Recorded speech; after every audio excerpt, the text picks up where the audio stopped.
Okay, I have with me today Mark Schmitz. He is the father of Lance Corporal Jared M. Schmitz, who lost his life while serving our country at the Kabul Afghanistan airport. First off, I want to say, Mark, I'm so sorry for the loss of your son, Jared. Um, and I appreciate you coming on today and telling the American people what's really going on as you guys try to get answers on this Afghanistan evacuation and the loss of your son. So thank you for coming on. Thank you for having me. So as I watched and covered on my channel the Afghanistan evacuation, I was just sick about it. The people, trying to get past the security checkpoints, the suicide bomb, seeing President Biden sitting in his war room by himself, looking like a feeble, old, weak man as airplanes are taking off, people are falling to their death. The whole thing was awful. You and your family were dealing with this tragedy at a completely amplified level. I want to ask you, do you feel like you are getting the truth about what happened on that day and why you lost your son? Or are they keeping things back from you? Are they protecting leaders in Washington, D.C. and leaders within the U.S. military? Absolutely not getting the truth. We have made multiple trips to DC to not only sit in committee hearings, but also to have our voices heard. And in particular, in the last family roundtable that we just had back on August 29th, after the 2-year anniversary. But no, the Pentagon came to each of the families' homes and sat down with a JAG attorney and a colonel and literally sales pitched us on what they wanted to spin as their final investigative report. And I sat there and my wife and I were sitting there listening to, we basically let them just talk. We're like, go ahead, spew whatever you want to, but we're all ears. And we're listening and trying to piece things together. And just a lot of things didn't make sense. Like they touted how well their medical facilities were there in Kabul. And I'm like, where's this coming from? Why are you even talking about it? Like they made a very big emphasis on the hospitals that they had set up over there, the triage and whatnot. And none of that made any sense at the time. They also, let's see, went into great detail with diagrams and photos of where your kid was on this map. Your Jared was number 7, and in talks with other family members, and then in talks with Marines that were on the ground with our kids, those numbers were not correspondent of where our kids were at all. Well, I should say some of them. I don't have any confirmation on my own son. For that matter, I still don't have any confirmation on how my son died. I am aware that it was a suicide bomber, but did my son suffer? Was he killed instantly? These are things that wear on you because you hope that he in the blink of an eye was gone and didn't feel any pain. But from the autopsy reports and whatnot, the injuries he sustained, if he was still alive, would have been extremely painful. And I would hope and pray that wasn't the case with him. But in the course of our conversation with the Pentagon and our dining room table, I had set up GoPros all over my dining room. I'm a photographer by trade, and I disclosed that up front. And the guy says, "Why do you have all these video cameras?" And I said, "You're about to give me a bunch of emotional information. I'd like to make sure that I have it all recorded because I'm bound to not absorb it all the first time around." So he didn't fight me on it. I don't think he was too thrilled about it, but he didn't fight me on it. What they didn't realize at the time is that I had befriended a lot of Afghans that have gotten out through the help of my son and the other guys that were on the ground there. And a lot of them, honestly, it's a very strange feeling. They feel that we as Gold Star families are almost like gods to them. They're literally wanting to give us their children. They said, we owe you our children. And they wanted, one in particular is, he's got two beautiful daughters, and he's like, these are your kids. I want you to have them. And I've got my kids, and these are your kids. And it's just, I guess it's probably just a thing with their lineage over there, and the way they do things. But they respect us for our sacrifice and through our kids and what they did so much that they'd be willing to give up their own children for it. But these guys have been incredibly helpful with us. They've been sharing photos. I mean, absolutely gruesome photos immediately after the bomb, videos. And I waited until the end of the Pentagon report to disclose all this for a reason, because during the course of the investigative report, they never once mentioned gunshots. And anybody who knows a terrorist bombing incident is almost always followed or preceded by gunfire. And this was no different. And so I asked him simply, was there any gunfire post blast or pre blast? And he says, no, just warning shots. So of course I played the dumb card. I'm like, what's a warning shot? And he says, well, it's like a pop, pop, and then there's a pause. It's a crowd control thing. I said, oh, okay. And I had already preloaded videos and showed him those videos. I said, oh, like this. And of course it's samples of warning shot stuff. He's like, yeah, exactly like that. And he thought that was the end of it. I said, well, so there was no other gunfire? And he says, no, sir. I said, well, I've befriended a lot of Afghans. They've been sharing a lot of inner videos that were shot with cell phones from people that were on the ground right there. And I beg to differ. And he says, what do you have? So I pulled it up. And the first one is literally full automatic gunfire for a very brief amount of time. And then it's followed by silence, and then another full blast of gunfire, and then another, and more silence, and then another full blast. It only went on for 45 seconds to a minute, but definitely way more than just warning shots. Yeah. And then I pulled up another video from another angle, from another part of the canal area there, and you could hear the rifle bursts going off. You could see the cloud of smoke from the tear gas canisters that had ruptured after the ball bearings had hit them. The JAG attorney that was at the table was sitting there just scribbling away. The colonel just had a look of disbelief on his face. He says, so where'd you get these? I said, I told you, from the Afghans that have been sending us all this information. And I said, you're sitting here telling me that this is your conclusive report, and I'm trying to sit here and tell you that you've got more work to do. And I said, you're more than welcome to have copies of these. I've got copies of these all over the place, in the cloud, hard drives, on laptops, on my iPad here. So I've got more than enough copies. I'd be happy to send them to you. So they gave me an email address to send it to. It's been a year and a half since that report and that meeting, and it's been crickets. Not a single thing has been said about it. These have now been distributed pretty widely. Some of the video clips I have, I don't know if some of the movies that have rolled out about this came from that or not, or if somebody else had them as well, but they've been used in some of those films as well. But there's a lot that is not being forthwith from the government at this point. I can tell you that there's family members whose kids' GoPro camera SD cards, the physical cell phones themselves have not been returned. I mean, at this point, this is no longer national security. There's no reason this stuff should be considered classified. And even the family members were like, scrub the crap off of there that you deem as being too sensitive. I want my last text messages and photos of my kid while he was over there, and there's no reason for them to have that. So it's shady for sure. And I've been talking with a war correspondent from England. He reached out shortly after all this happened, and he just actually ironically reached out to me while I was on my trip to DC. And he says, hey, I wanted to let you know I immediately went over to Afghanistan after this blast, and there's 3 different CCTVs in 3 different structures right there near the Abbey Gate. And I went over there to try to see if there was any of the hard drives still there. All of it was missing.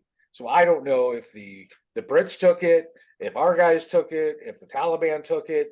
I specifically asked the Pentagon, I wanted to see footage of Abbey Gate, the cameras on Abbey Gate. they tell me that those cameras were malfunctioning. How Oh, convenient. wow. I told them I wanted to see the SD card out of the sniper rifle scope from Tyler Vargas Andrews' sniper team, because we have confirmation there is a photo that does exist of the alleged suicide bomber. I personally want to lay my eyes on this photo because I want to see who allegedly is the one who killed my son. But again, that SD card has not surfaced anywhere as of yet. So there's a lot of questions still to remain. I know that after our roundtable that the Pentagon has now reopened their investigation, which is great news because the first investigation they gave us wasn't conclusive in any way, shape, or form. They never once interviewed a single Afghan. They never once interviewed Tyler Vargas Andrews or any of the Marines that were on the ground while they were there. I mean, the guys that say they had their eyes right on the subject and they don't even bother to interview him, NCIS, FBI, nobody. I'm like, how the hell could you sit here and pitch me a conclusive interview or a conclusive report that's far from conclusive at this point?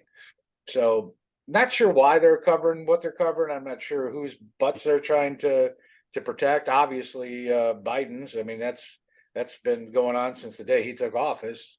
He's got his own special security that protects and coddles him the whole way through. But we've got a list of names of people that we feel have played a significant role in what had happened over there. I will tell you that, and I'd speak to some confidence that I think I speak for many of the families.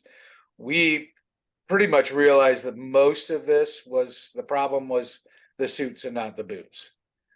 We know that it was none of our kids over there that are the issue. It's the higher ups and it's the suits. I'm talking Department of State, Biden himself, of course. These are the people who owe some serious explaining. And I think McCall's office will definitely do a good job of dragging each one of them in. Okay, I hope they do. I do want to cover the sniper stuff, but real quickly, the footage that you gave to them, Mark, do you feel like they were seeing that for the first time, or do you think that they hoped that you didn't have that? I felt that they had never seen that before. Okay, so it could be they just aren't digging deep enough. They're just getting the shallow dirt and they don't even know this stuff exists. But then the question is, why are they not digging? What is it that they don't want to find, right? Right. But they now have that, and 2 years has gone by. Roughly a year and a half, yeah. Oh my God. Because it was roughly, give or take, it was about 6 months or so after this all happened in August. They came in and had a meeting at our dining room table. But everything I asked for or to check to see if it existed, I was told either does not exist or was malfunctioning. I said, you've got a $1 million plus Reaper drone flying overhead, and all the gates were closed at this time. We knew that there was an imminent threat at Abbey Gate, and conveniently the Reaper drone is all the way on the other end of the airstrip, up flying overhead, checking out these other gates. It made no sense whatsoever, because I said there's got to be footage from the drone. They're like, no, it was all the way clear on the other end. I'm like, I doubt that. Then of course the Abbey Gate footage, the security cameras aren't operating. I'd asked them for other the CCTV cameras. We don't know anything about that. It's a lot of denial, a lot of ignorance. I don't know. I mean, these guys were just the messenger, so I meant nothing personal to them about it. Yeah. Did I lose you? No, Sorry. I'm still here. It was nothing personal to these guys, and I think I made that evidently clear when they sat at my table. I'm like, look, I'm not going to have a lot of nice things to say to you, but your capacity here is the messenger, so you're my messenger as well. Yeah. There's so this is like Benghazi all over again. Yeah, that's my thoughts exactly. So you kind of answered two questions that I was going to ask you. Is it sounds like there is confirmation from military leaders that they knew there was a suicide bomber in the area. It also sounds like you're confirming to me that this sniper team had eyes, had a lock on the suicide bomber, and they told not to take him out, or do you know any details on that? So there were quite a few bolos that were issued to the sniper teams and other players on the ground there to be on the lookout for certain vehicles, vehicle-borne IEDs, certain individuals. It has recently surfaced in the news that the military denied the capability of that drone strike on a hotel down the road that was reported to have a lot of ISIS K members gathering in it. They're saying that they didn't have enough information, I guess, clarity to confidently pull the trigger on that. But as per Tyler Vargas's testimony, I've spoken to him personally as well as the other family members. First off, a huge thank you to him for coming out, and I had to take some serious kahunas to come out and speak out about it. But yeah, he had a clear description on who to be looking out for, from the appearance of what he looked like to what he was carrying and to who he was walking with. That's how Tyler was able to identify who he was. He had issued, I guess he had phoned in to Lieutenant Colonel Whitehead along with some PSYOPs guys to come in and confirm that they indeed agreed with his description match, and both of those individual parties confirmed that yes, that matched the description to a T. Whitehead had then left after telling Tyler that he had no idea if he could take him out, because they classify that as an offensive strike, even though it's defensive in a sense because he's trying to prevent him from doing what he was going to do. But they would consider that an offensive strike because we'd be taking the first step. But Whitehead had taken that to Central Command, not too far away, and that went unanswered, which that's part of what we're digging into now, is who was part of this Central Command. And my specific question was, how many different bolo alerts were they, having to look into that they had confirmation? This was 3 different people or 3 different groups of people that confirmed the identity of what they felt was in fact the bomber. Now, I get it. There's probably 50, 60 bolos that are going out, from cars to individuals to groups.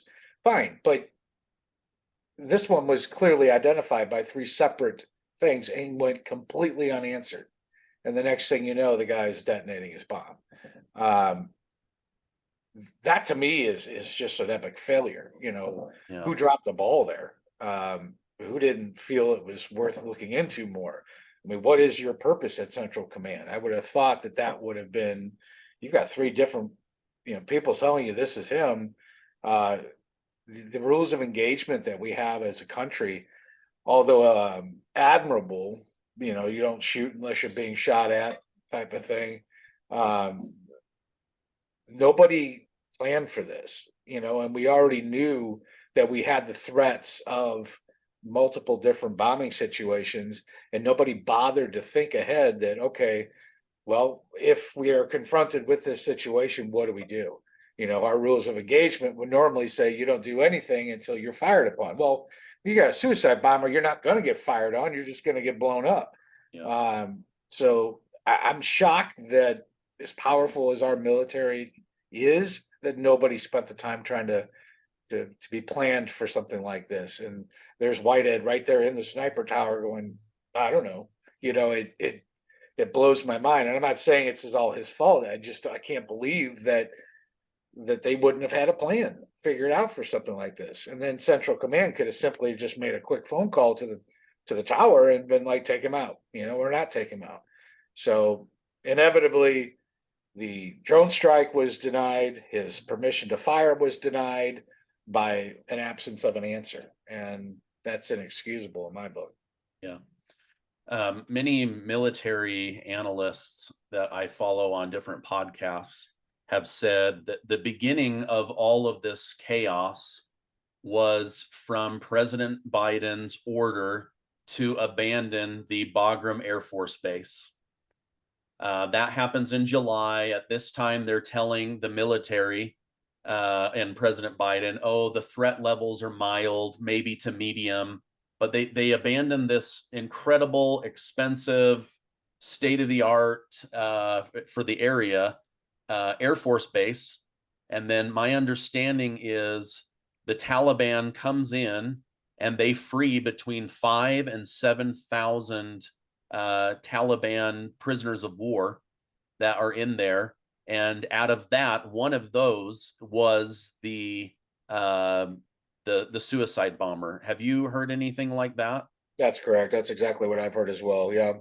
And I've been arguing since day one that this all ultimately falls on Biden, period, across the board. There's no way he can get out of being responsible for this whole thing. By closing Bagram was the lead domino that knocked all the rest of the dominoes down. Where our military leaders come into play, and why I want them on the chopping block, is because they're giving him intelligence to the contrary that, hey, this is not a good idea, don't do it. We have the dissent cables from the embassy workers that said the exact same thing. He had all the evidence in the world, intelligence, to combat what he was about to go and do. And Biden went ahead and just overrid everything and did it anyway.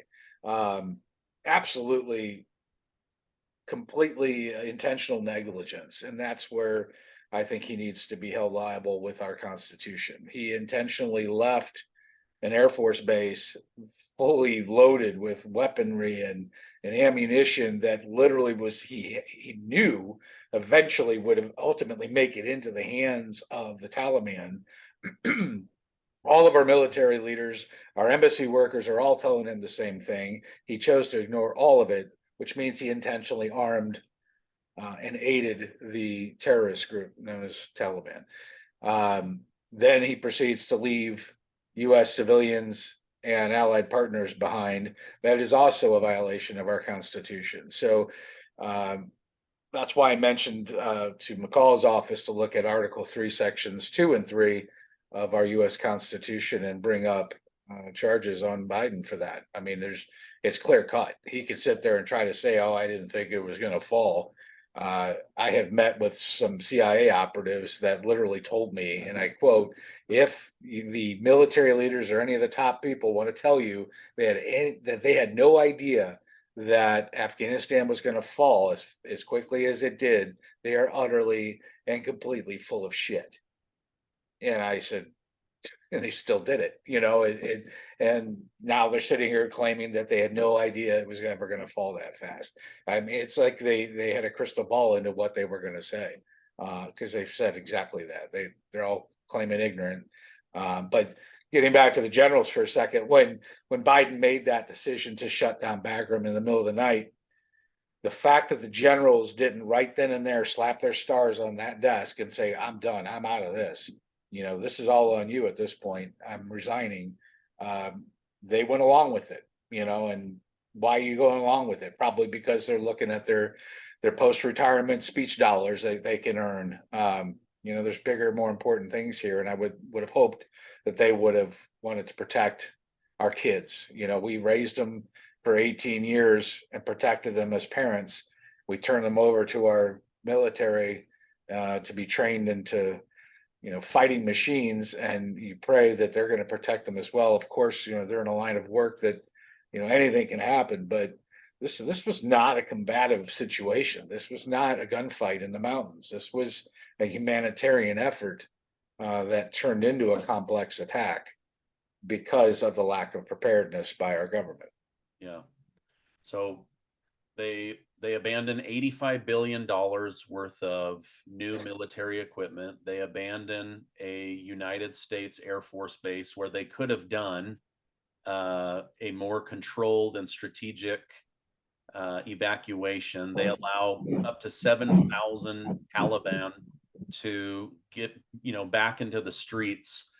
Just this morning, I found a quote where just days before August 26th, General Mark Milley told Senator Lindsey Graham and others that the terrorists in the area would now be reconstituting faster than they had ever planned. So they knew that these guys, they're out of jail, they're getting all this money and weapons. They knew that they were going to come back together, and yet they continued to plan this evacuation so that it would coincide with September 11th, so that Biden could look good, versus doing the right thing and the safety of the military men and women, the Afghans that had put their life on the line, that were, now abandoned. And again, like you said, that this became a humanitarian crisis because of this poor planning. I mean, where were the generals and the colonels saying, Biden, we respect that you're the commander in chief, but you have no idea how to run a military. You cannot you can't pull the men and women with the guns out first. It's insane. He left such a vulnerability, such a vacuum for something like this to happen. And yet, I don't know if you or the other 12 families have talked about this, but as a journalist, as a reporter covering this, I watched day after day after day as the mainstream media covered for this president, as if, oh, this would have happened with any president. This was unforeseen. Nothing could happen. And then Biden gets on. They show bodies falling out of the sky, people that were trying to hold on to the airplane. And he literally said, that was days ago. Like, this doesn't matter. It was days ago. It's so callous. It's insane to me. Do you and the other 12 families feel like the media was covering for him? Oh, absolutely. They have been covering it for him since day one. MSNBC in particular, I think they're the worst. I've actually watched them the last 2 days in the mornings, and I'm just appalled at their coverage, or the lack thereof, of the things that actually matter. It's just nothing but a Trump bashing. I mean, this has got nothing to do with Trump. And I made an argument that the minute that Biden took office, he had, I think it was the first day or maybe the first week, he had reversed, I think it was 24 of Trump's policies day one or week one out of 60 that he did in that first month. Why the hell didn't he reverse this whole thing with what Trump with the Doha agreement? And the Doha agreement wasn't being followed, yet Biden went ahead and proceeded anyway. Well, Taliban wasn't doing what they agreed to do per the Doha agreement, so he never should have moved forward in the first place. He's been weak on everything. He's been wrong on every foreign policy, and that's been through his entire career. He's just not a leader. He certainly should have no command authority over our military at this point. I think he's proven that he's not competent enough to take care of that. I have so many thoughts that go through my head about this. It just, I start to get dizzy, but let me reset.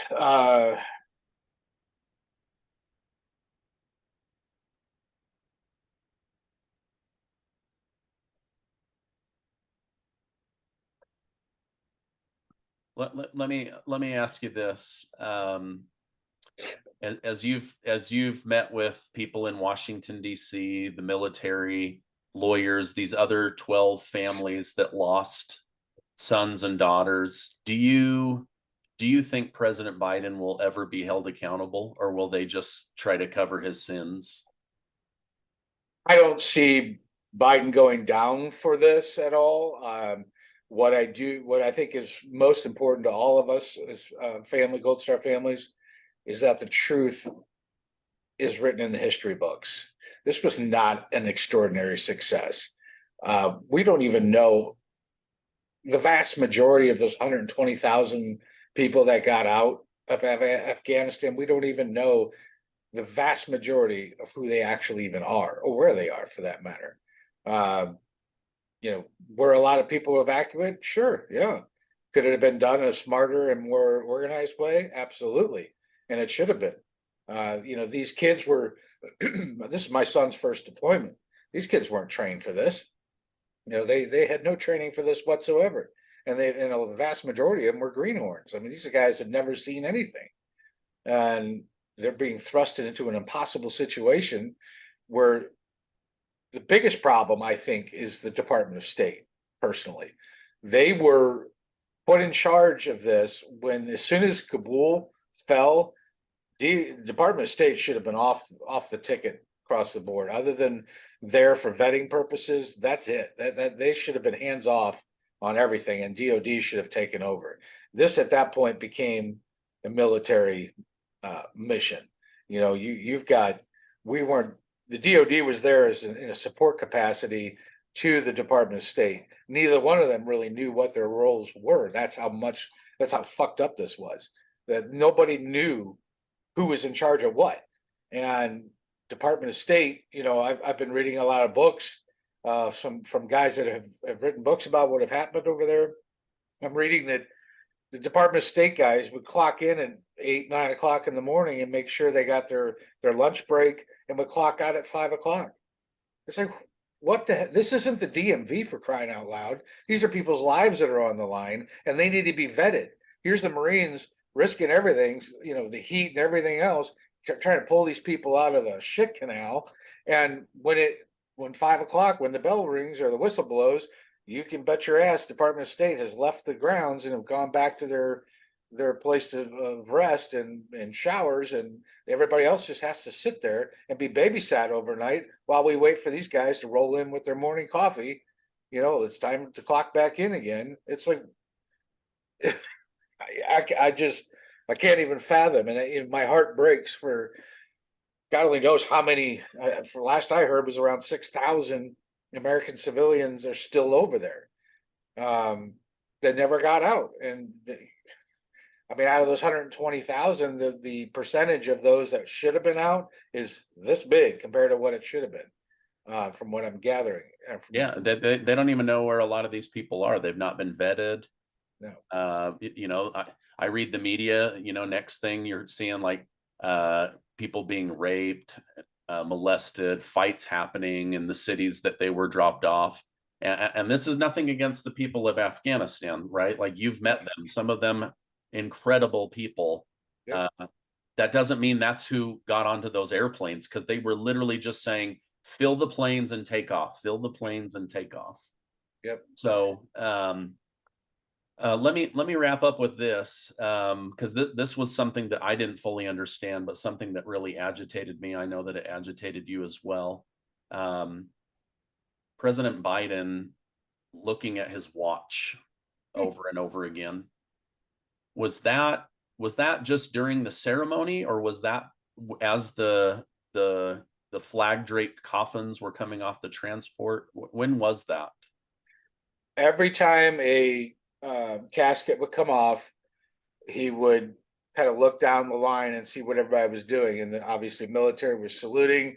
Those non-military were hand over the heart. He would slowly put his hand over his heart.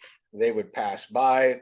They would, the pallbearers essentially would then pivot and put him into a van. While that was happening, you'd see him do one of these.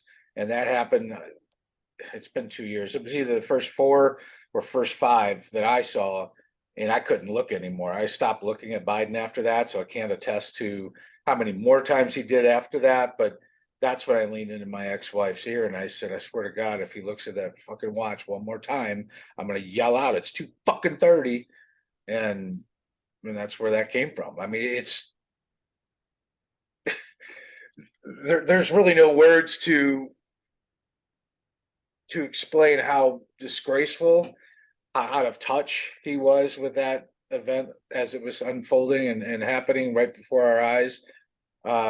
You know, the military was on one, I'm sorry, the press was on one side of a charter bus, and we were on the other side for privacy, so they couldn't photo us or video us. But I guarantee you they would have picked up the audio. They certainly did when one of the sisters of the fallen yelled out that Biden needs to burn it. She hopes that he burns in hell. And you know, initially I was like, wow, that was a bit rough. But then I was like, you know, she's dead on the money. it was a very sensitive time, and that's why I bit my tongue. I didn't want to be disrespectful to any of the other families that were grieving alongside of ours and or mine. And so I kept my mouth shut. But I turned to my Keiko, and he kind of pointed out that there's snipers in the towers right there on the tarmac. Obviously Secret Service, I'm assuming, to provide protection for Biden. But all I wanted to do was run across that tarmac and stick my watch in his face and tell him what goddamn time it was. And I didn't. But yeah, it was an absolute utter disgrace. I can't imagine where else he could have been that would have been more important at that moment. There were only 11 caskets that came off that day because there were 2 that wanted nothing to do with Biden whatsoever. And they didn't want him to be part of that dignified transfer. So 2 of them remained on the plane until he was gone. And then they had a private ceremony themselves. Okay. Wow. Had we all known that he would have done something like that, I think we all would have probably, hindsight, gone back and said, no, Joe's not invited to this. Yeah. There's really no reason for him to be there. Yeah. I mean, it didn't seem like he wanted to be there. He had other things to get to at 2:30, probably his nap. I want to thank you for coming on and sharing this information. Your son is not forgotten by many of us, I have to imagine. During the chaos at the gate, as those women with their children were trying to get through, I'm sure that they were looking to your son and others as that beacon of hope. And it's just an absolute tragedy, the way that all of that ended. But if people want to continue to follow you or support you and the other this situation, is the freedom13.org, is that the best place that I could send people towards? Yeah, my wife and I started this nonprofit after we looked at each other like, what the hell do we do now? Jared's gone, and we figured the only thing we can really do is try to turn a tragedy into a positive. So we started our nonprofit, the Freedom 13, with the idea and mission behind that is to build recreational retreat camps, 1 in every state on 100 acres of land. We want to build 13 houses for 13 that we lost, and then an additional 14th house so we can actually employ a veteran full time to work as a property manager. They'll be able to live there rent free, mortgage free, while they're employed as the property manager. But the other 13 houses will operate very similar to like an Airbnb, where veterans can go onto the website, sign up, go and stay for a week, absolutely free of charge. We don't want to charge them anything to be out there. This is a fluid nonprofit. We're going to learn as we go, tweak things where they need to be tweaked. That we want to make sure that these guys have a great, restful, relaxing week of sanity. Just be out there with their families, be amongst other veterans from different branches, different decades, and just do that brotherly bonding that they're so good at doing. And one vet talking to another vet is a very therapeutic thing on many times. Yeah, it absolutely is. Well, thank you very much. I'll put that in the links down below. But thank you, Mark, for coming on and helping us better understand the situation, and also just the opportunity to hear about Lance Corporal Jared Schmitz and his life. We thank you again for your time. Thanks, David. I appreciate it.